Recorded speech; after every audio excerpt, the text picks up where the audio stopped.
첫 번째 경기 레알 소시에다드 대 오사수나 분석 시작해 보겠습니다. 소시에다드는 16강에서 난적 라요를 잡고 8강에 왔다. 라리가에서는 최근 헤타페와 발렌시아 등에 패하는 등 흐름이 좋지 않았는데 컵 대회 성적은 나쁘지 않다. 유로파에서는 비록 16강 직행에는 실패했지만 플레이오프에 올라가 미투얼란을 만나고 코파델레이에서도 우승을 노리고 있다. 난적을 상대하지만 홈에 이점이 있고 웨아사발과 오스카르손, 바레네치아 등 해결할 선수들이 좋은 컨디션으로 나설 수 있다. 오사수나는 16강에서 난적 빌바오를 원정에서 제압하고 8강에 진출했다. 팀의 주포인 부디밀가 결승골 포함 멀티골을 터뜨리는 등 맹활약했다. 그러나 두 경기 연속 원정에서 난적을 상대하는 코파델레이기의 부담은 크다. 카테나와 후안 크루즈, 아레소 등 수비 라인이 안정적으로 경기를 운영하며 부디미르와 오로즈를 앞세운 역습으로 승부를 볼 것이다. 소시에다드의 승리를 본다. 오사수나가 빌바오를 잡는 등 코파델레이에서 선전 중이지만 연속된 원정 일정은 부담이 될 수 있다. 또 소시에다드는 쿠보와 웨야사발, 오스카르손 등 측면과 최전방을 오가며 상대 수비에 부담을 줄 공격수들이 질비하다. 홈의 이점을 살리며 경기를 운영할 소시에다드가 승리하고 준결승 무대로 갈 것이다. 두 번째 경기 알크마르 대 퀵보이스 분석 시작해 보겠습니다. 알크마르는 부진하던 시기를 지나 최근 분위기가 나쁘지 않다. 초반 승점을 잃으며 리그 우승 경쟁에서는 다소 멀어졌지만 유로파에서 24강 플레이오프에 진출했고 네덜란드컵에서는 아약스를 잡고 8강에 진출했다. 페에노르트와 호벤이 8강 한 경기를 치르는 이번 대회기에 진지하게 우승에 도전 중이다.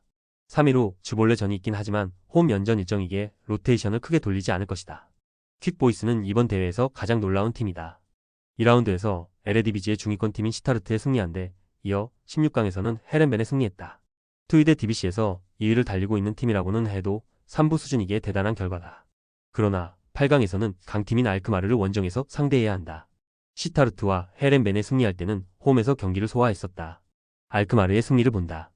에레디비지의 강팀을 상대하는 퀵보이스가 공격 의사를 보이지 않고 극단적인 수비로 결과를 내려 하겠지만 팀 간 체급 차가 워낙 크다. 게다가 원정이라는 점도 무시하긴 어렵다. 미나스와 쿠프 마이너스가 중원에 나와 경기를 지배할 수 있고 트로이 페럭과 라도가 문전 앞에서 해결할 알크마르가 승리하고 준결승으로 갈 것이다. 세 번째 경기 리버풀 대 토트넘 분석 시작해 보겠습니다. 리버풀은 원정에서 토트넘에 한 골 차로 패했다. 그래도 홈에서 2골 차로 승리하기만 해도 리그컵 결승에 올라갈 수 있다.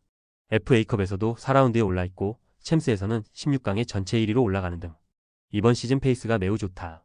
지난 주말 원정 경기에서는 무패를 달리며 상위권 진입을 노리던 본머스 상대로 완승하기도 했다. 프리미어리그 최고의 선수인 모하메드 살라가 결승골 포함 멀티골을 터뜨렸고 반 다이크와 아놀드, 코나테 등이 수비 라인을 안정적으로 지켜냈다. 토트넘은 센터백인 판더 벤이 부상해서 돌아오자 다른 센터백인 드라구신이 부상을 당하며 빠졌다. 이번 이적 시장에서는 밀란의 토모리를 비롯한 여러 선수를 노렸는데 프리미어리그 16위 팀에 오퍼를 수락한 선수가 단소 한 명에 불과했다. 주전 스트라이커와 측면 공격수, 부주장인 센터백과 주전 골키퍼, 백업 센터백과 주전 풀백 등 너무 많은 선수가 부상으로 빠져있다.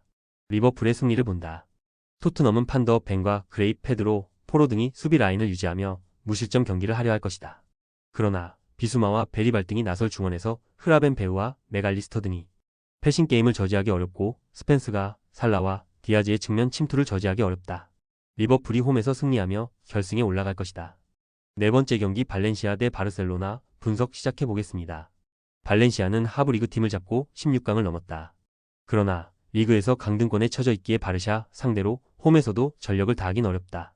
이미 최근 열린 맞대결 원정에서 7골을 내주며 대패했기에 주말에 있을 레가네스전에 전력을 다할 수 있다. 우고 두로를 앞세운 선수들이 극단적인 수비로 나서며 역습으로 기회를 볼 것이다. 바르샤는 최근 컵 대회에서 순항 중이다. 스페인 슈퍼컵에서는 리그 라이벌인 레알을 완파하며 우승을 차지했고 챔스에서는 리버풀에 이어 전체 2위로 16강에 직행하며 24강 플레이오프를 거쳐 올라올 팀을 기다리는 상황이다. 코파델레이에서도 우승을 노리는데 16강에서 난적 베티스 상대로 가비와 쿤데, 하피냐 등 5명의 선수가 골을 터뜨리며 승리했다. 바르샤의 승리를 본다. 8강까지 올라온 발렌시아도 코파델레이 우승에 대한 의지를 불태울 것이다. 그러나 상대가 워낙 강한 데다 최근 분위기도 좋다. 프랭키 데용과 가비가 중원에서 상대의 공세를 저지하며 역습으로 전환할 수 있고 야말과 하피냐가 엄청난 스피드를 앞세운 돌파로 홈팀의 수비를 공략할 바르샤가 무난히 승리하고 4강으로 갈 것이다. 조합은 아래 고정 댓글 링크로 편하게 말 걸어주시면 조건 없으며 스포츠를 좋아하시는 분들이라면 모두 환영합니다. 스포츠 당첨 어렵지만 그건 어떻게 하냐의 차이입니다. 두 눈으로 어떤 차이인지 직접 확인하시고 우리 모두 같이 승리합시다.